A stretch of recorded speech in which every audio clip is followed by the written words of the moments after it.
Jasmine n'est pas encore maire, mais elle rêve de l'être. Notable inamovible de la commune de Saint-Brignoul dans le Var, elle va tenter cette année d'éjecter de son fauteuil le maire actuel, en poste selon elle depuis trop longtemps. Comme vous le savez, un maire est élu au suffrage universel indirect. Les Français votent pour élire des conseillers municipaux qui eux-mêmes vont élire le maire.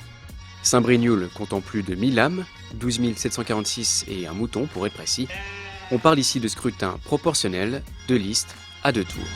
De liste, car le citoyen n'a pas la possibilité de choisir à droite à gauche les personnes pour lesquelles il souhaite voter. Il doit voter pour une liste entière sans possibilité de la modifier. A noter que cette liste doit également être paritaire, alternant hommes et femmes. Contrairement aux villes de moins de 1000 habitants, le mode de scrutin n'est pas ici majoritaire, mais proportionnel. Voilà comment ça se passe.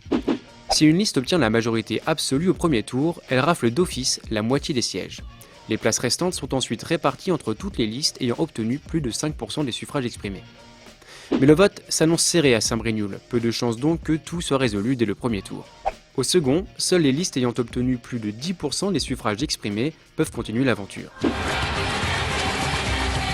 Celles qui ont récolté entre 5 et 10% des votes ont cependant la possibilité de fusionner avec une liste ayant obtenu plus de 10%.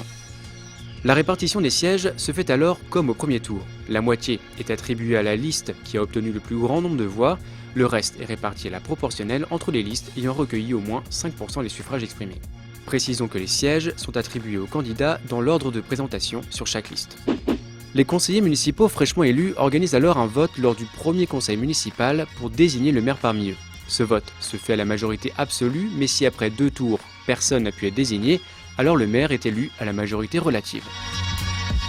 Voilà donc comment les choses vont se dérouler dans le cas de Jasmine, ainsi que pour les communes de plus de 1000 habitants que compte la France.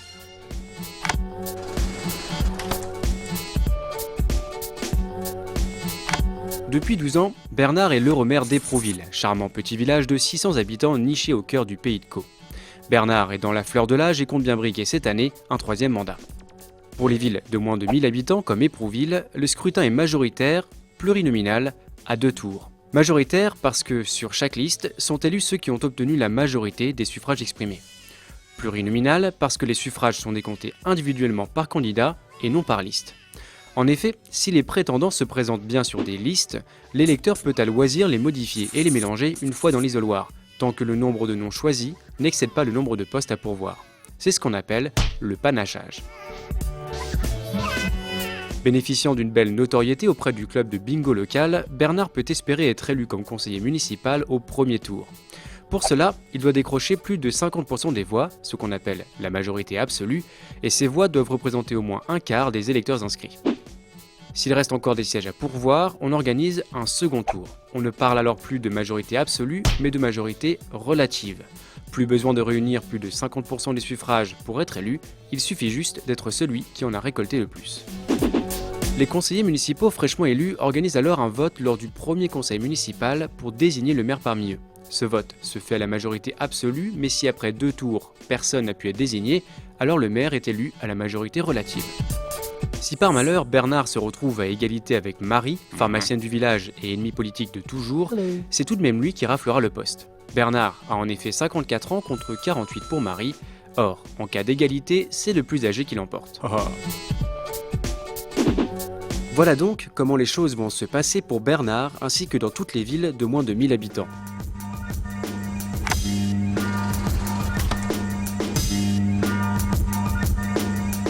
Adepte du métro et de ses moments de grâce, Natacha est candidate à la mairie de Paris.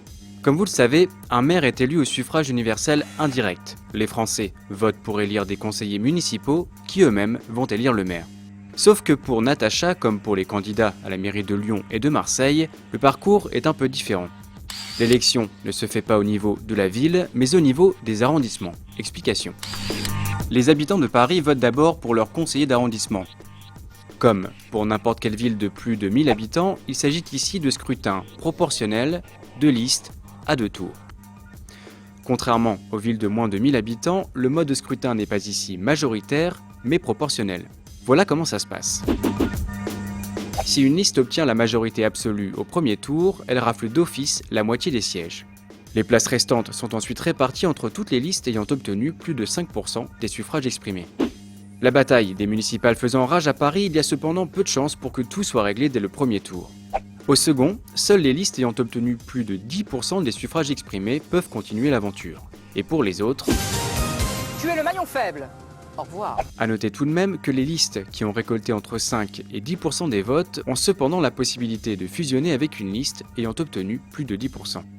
La répartition des sièges se fait alors comme au premier tour. La moitié est attribuée à la liste qui a obtenu le plus grand nombre de voix, le reste est réparti à la proportionnelle entre les listes ayant recueilli au moins 5% des suffrages exprimés. Précisons que les sièges sont attribués aux candidats dans l'ordre de présentation sur chaque liste. Ça, c'était pour les conseillers d'arrondissement. Une fois élus, ces derniers sélectionnent parmi eux le maire de chaque arrondissement. En plus des conseillers d'arrondissement, en fonction de leur position sur la liste, sont désignés 163 conseillers de Paris qui siégeront à la fois dans la mairie de leur propre arrondissement et à la mairie de Paris. Et ce sont ces derniers, les conseillers de Paris, qui vont choisir parmi eux le maire de la capitale. Le vote se fait à la majorité absolue, mais si après 2 tours, personne n'a pu être désigné, alors le maire est élu à la majorité relative. Voilà donc comment les choses vont se dérouler dans le cas de Natacha ainsi que pour les autres candidats dans les villes de Lyon et Marseille.